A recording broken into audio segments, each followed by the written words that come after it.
I felt it was a necessity to mention the fact that I am only talking about nice guys. What about nice girls? Well, being a guy, I can't really tell you about nice girls because most of my knowledge comes from personal experience, and I don't like talking about anything that I have no experience with, and I can't say for sure if I've ever met a nice girl in my life because, you know, if being a nice guy means you have no other redeemable qualities except for the fact that you're not an asshole, then I'm not sure if nice girls can actually exist, because the world looks at women completely differently than they do men. And for one thing, men generally have much lower standards about the women they date. And the average American male will date anything with boobs.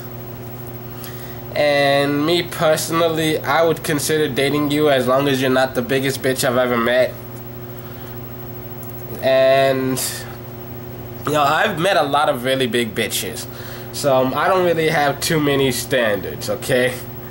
They're pretty fucking low, honestly. And let's be honest here, men are very horny. And we don't want sex, we need it. Our bodies never really stop craving it. There's only really one thing that turns me off, which is basically, do you have a penis? I mean, if you don't have a penis, I want to fuck you. I mean, it's that simple. Honestly, do you know how many inanimate objects I've had sex with? A tea kettle, a plastic chair, just to name a couple.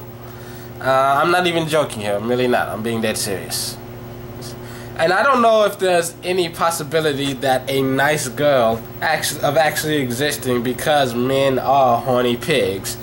And as for women, I really don't know how they think. I mean, I'll ask a few lesbians I know and see if they can give me any insight. But until then, I really couldn't tell you why a girl wouldn't want to date another girl. But if a guy turns you down, it's usually for one of two reasons. Either one, he thinks you're ugly, in which case he's a shallow asshole and you're better off without him. Or two, you're that big of a bitch. And the option number 3 is that he actually is that picky. It's rare, but it does exist.